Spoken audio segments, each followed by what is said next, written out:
Yeah, so our web pages haven't been published yet. My team is working around the clock to get all of the web pages published. And Delia is here, so she put a bug in her ear to get that web page published so that we can sign up for our sessions next year. It'll be the same link, parkinson.org/PD health. And you'll find the Mindfulness Monday sessions for 2024. And you can sign up and register for all of them. Great. So now I'm going to do that part where we kind of do the formal announcements, mostly for the YouTube recording, so people can feel included in that recording. So welcome everyone to the Parkinson's Foundation's Mindfulness Mondays. My name is Krista Ellis, Community Engagement Manager with the Parkinson's Foundation. Know that seeing your face brings a smile to mind, so just an invitation to come on camera and being mindful, pun intended, of what your camera is pointing at. You can choose to engage in the chat. You can mute the chat if it becomes distracting. At some point, we will mute the chat so that it does not distract others and yourself, so you can really fall into your practice today. This is our final Mindfulness Monday together live for the year of 2023.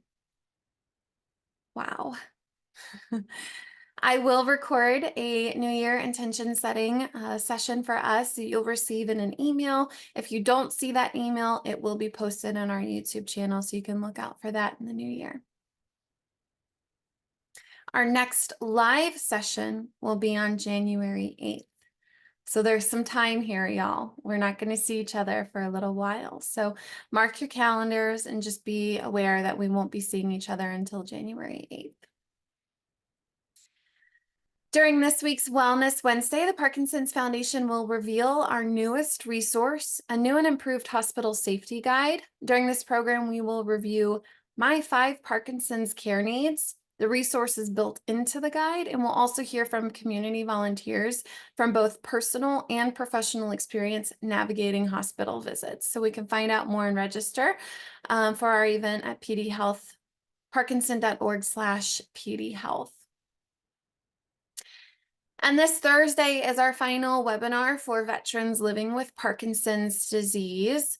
You can view our past events by tuning into our YouTube channel, accessing the recordings on our webpage. So this Thursday, December 14th, we'll address environmental exposures for veterans living with Parkinson's. And one of our community members last week reminded me that this information is also helpful for non-veterans. So if you're curious about environmental exposures in Parkinson's, you can definitely join us as well. You can learn more about this event and register to attend at parkinson.org/veterans. And then always leaving you with our resources that are at your fingertips, our website, parkinson.org, our helpline, 1-800-4PD-INFO. You can email us helpline@parkinson.org. All right, I've taken up a lot of time for housekeeping items, just feeling warm and fuzzy and making sure that we feel supported and connected through the holidays. And so now I will welcome Dr. Taylor Rush. Thank you, Taylor, for being here. Thank you, Krista. And it's so good to see everyone today. And I just connected the fact that I'll be the last session before the year ends, and then you'll see me again as the first session when the next year begins, which is such an incredible privilege. And so I really enjoy my time spent with you guys here, and look forward to carrying forward into 2024. So I wanted to start our practice today with sharing a story. And this is a story about Buddha. Okay. So Buddha was traveling with some of his followers, and they decided to rest nearby a lake. And Buddha was thirsty and asked one of his followers to draw some water from the lake for him to drink. And when this follower got to the edge of the lake, he saw that the water was muddy. There were some people nearby who were washing clothes at the water's edge, and there had just been an ox-drawn cart that kind of splashed through his path. And he went back to Buddha and said, I'm so sorry, the water is muddy and not fit for drinking. So Buddha said, that's fine, let's just rest for a little while, and we'll circle back later. And so the follower went back about half an hour later, and the water was still muddy. And he's like, "Oh my gosh, we're never going to get any water here. This is starting to get frustrating." And he said, "Buddha, the water is still unfit to drink. Do you want me to look somewhere else? Maybe we can find some clean water and I'll bring it back to you." And Buddha instead insisted that he rest, and he agreed. And so after another half an hour, he went back to the lake yet again and noticed that this time that the water was crystal clear. The mud that had been riled up by all of the activity earlier had settled. So he was able to get a pot of water and bring it back to Buddha and the other followers. And when he got back, Buddha said, "As you can see, you needed to do nothing to make the water clean. You just needed to let it be. The mud settled and you got pure water without any effort. Your mind is just like that. When it is disturbed, just let it be. Give it time and it will settle on its own. You don't have to put any effort in to calm it. It can just happen effortlessly." And I think, in terms of the obvious moral to the story, that so oftentimes our thoughts can stir us up like the mud at the bottom of a lake. It can make the world and the things around us feel confusing and unclear. And the more we try to clear it, the more we try to get rid of those thoughts or try to, ignore certain things that are going on, the more we sometimes end up stirring the mud. When in fact, when it comes to mindfulness, there's a lot of practice and teaching around how do we just allow ourselves to be in a moment of frustration, in a moment of discomfort, in a moment of anxiety, without necessarily always trying to change it, because sometimes trying to change it just ends up intensifying the situation rather than making it better. Sometimes we just need to let ourselves settle. And it was actually funny. A couple of weeks ago, my younger daughter had seen this tutorial on how to make a glitter jar. I don't know if you guys are familiar with that, if you've seen that before, but it's basically you could use a mason jar or any sort of jar with a lid that you can put things into that like glitter, which never comes out of anything, and other things, and then you stir it up, and then you just watch it all kind of fall to the bottom of the jar. And I had seen those before, just in some of my practice, in the past with kids and different things. But she just thought that that was such a fascinating thing to be able to just shake up a jar and watch it all come to the bottom. And so, to me, when I think about this story about Buddha, I think about less about mud and lakes and more about glitter jars. So use whatever image tends to work best for you. But I thought that perhaps we could spend a little bit of time today doing what's called a lake meditation.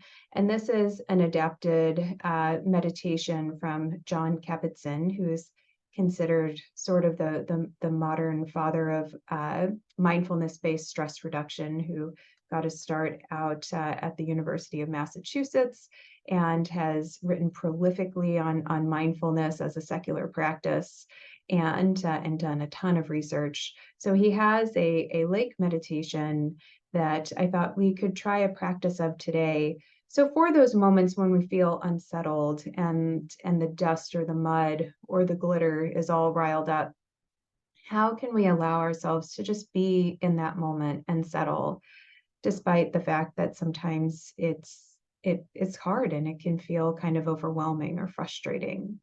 And sometimes as we bring a close to a year or a certain chapter in our lives, it can help to reflect on these things and be able to, just have a moment where we can, think about these things without judgment and without trying to change it, but just allowing it to be. So with that said, let's go ahead and get into a comfy position.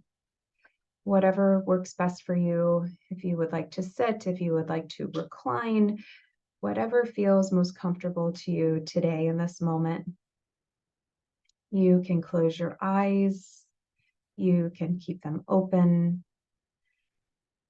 Again, just finding a soft gaze or gently closing your eyes to allow yourself to focus in this moment on our space here. Slowly bringing attention to your breath, feeling the journey of each breath as it comes in through your nose or your mouth, down your throat, into your lungs, and notice as it comes back out.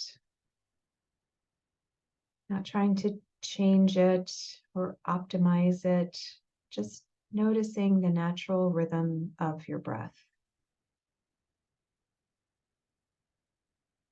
Knowing that whatever it is right now, just maybe a barometer of where you are right now. Giving yourself permission to feel whole in this moment.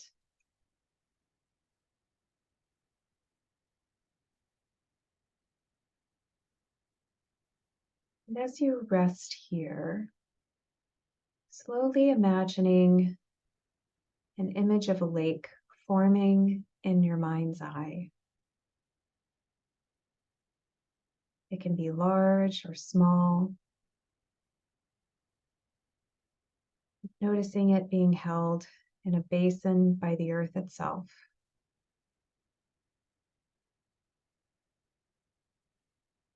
Noticing the water pooling in certain places.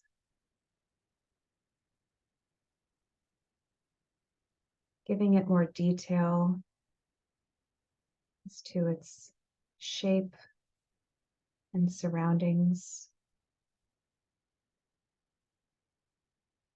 And even if you have trouble painting the image of a lake in your mind, maybe even just allowing yourself the sense of the lake and its presence.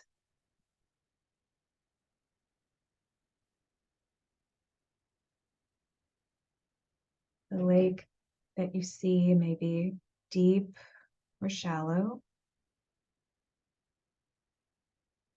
might be blue, green, or gray, muddy or clear.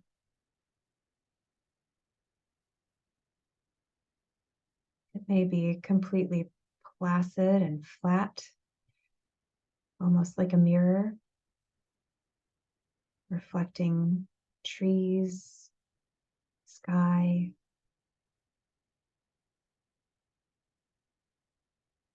You may imagine that wind comes up and creates waves, causing reflections to distort or disappear. You may also notice sunlight sparkling in the ripples and dancing on the waves, creating a beautiful shimmer.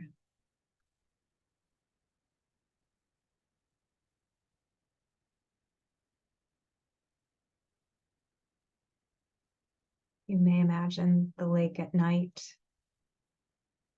with the moon reflecting on its surface.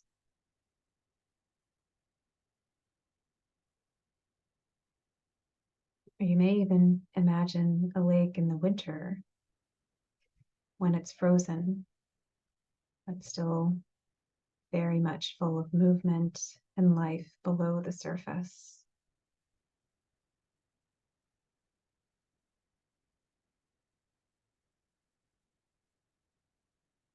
And as you continue to rest here, you create this image of a lake.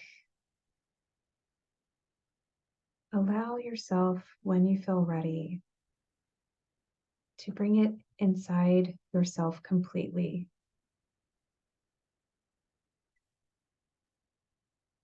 So that your being merges with the lake.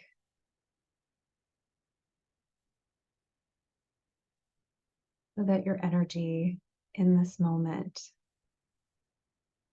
is held in awareness with openness and compassion for yourself, almost in the same way as the lake's waters are held in the basin of Earth herself.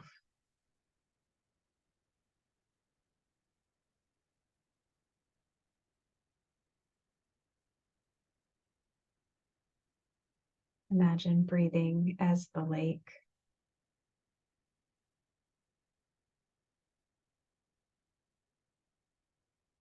Feeling it almost as your own body. Allowing your mind and heart to be open and reflect whatever comes near. Or be clear all the way to the bottom.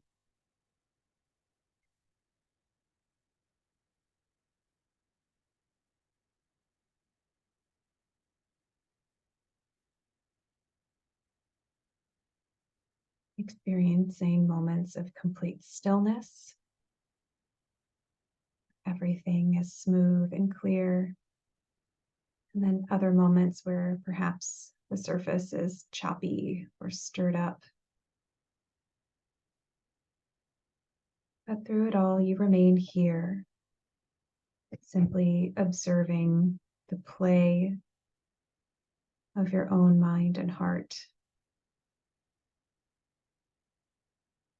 teeming with different thoughts and feelings, reactions, which can come and go like ripples and waves.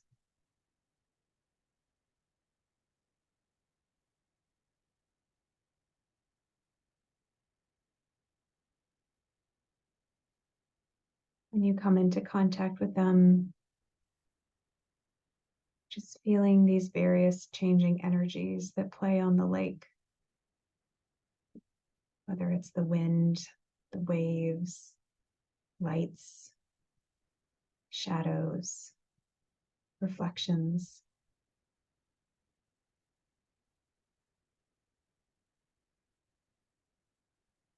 Maybe taking note of your own thoughts and feelings right now.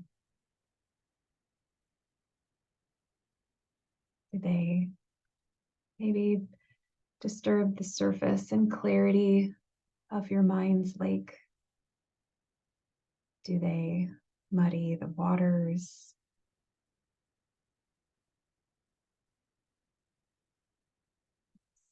Hey, if they do, having a rippling surface is sometimes part of being a lake.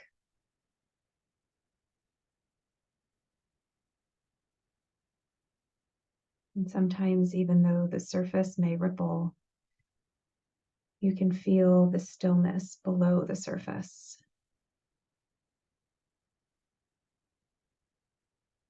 Feeling a sense of peace even when things around us are choppy.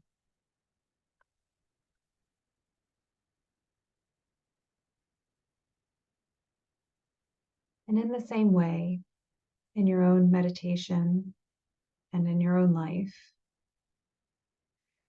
can you be in touch with the changing content and intensity of your thoughts?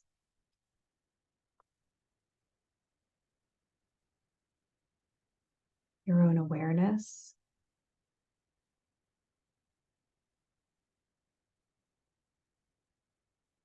Remembering that the lake can teach this. Remind us of the lake within ourselves.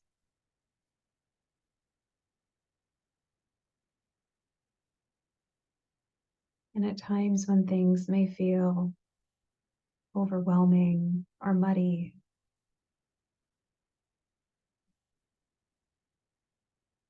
you may be able to conjure this image to help you connect to your meditation practice and to yourself.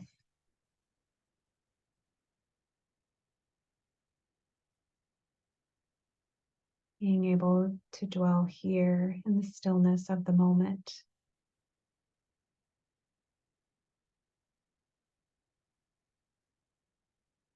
Allowing yourself to be the lake in silence.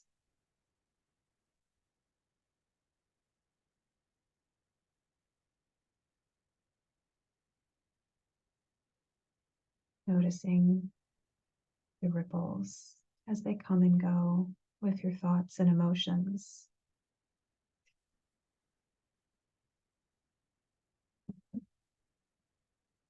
For a few more moments, sustaining the image of the lake on your own,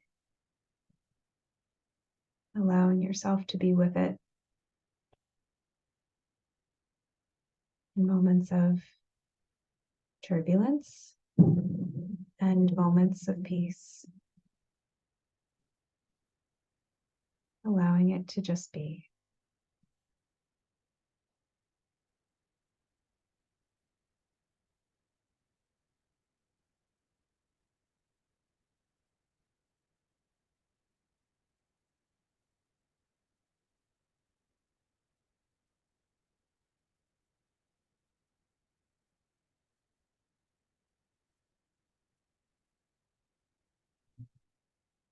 When you're ready to come back from your lake, start shifting your body a little bit, shifting the shoulders, wiggling your fingers and toes.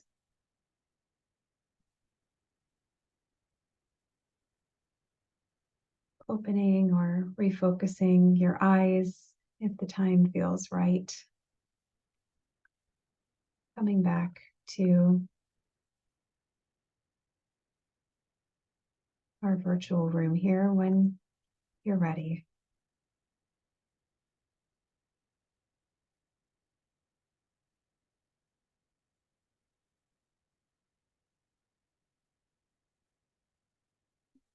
Starting to see some eyes.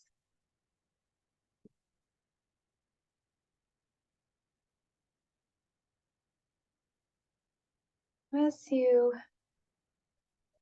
reorient to our community here in this Zoom space,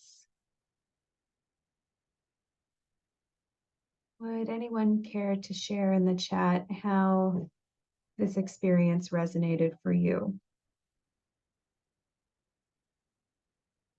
Things that you liked, things that were challenging, questions you might have. It's a slightly different meditation than what we're used to. A lot of times we're focused on some sort of experience in the here and now. And sometimes having these more like guided imagery, as we call them, meditations can be a little bit of a deviation. But it's kind of why I like them, because sometimes even within our own bodies, we can feel kind of chaotic and overwhelmed. And so to almost place ourselves in a separate entity, so there's a lake meditation, there's also a mountain meditation, there's a few different ones. But sometimes it helps us to embody a different set of characteristics that helps us to see that things are more transient than we sometimes realize.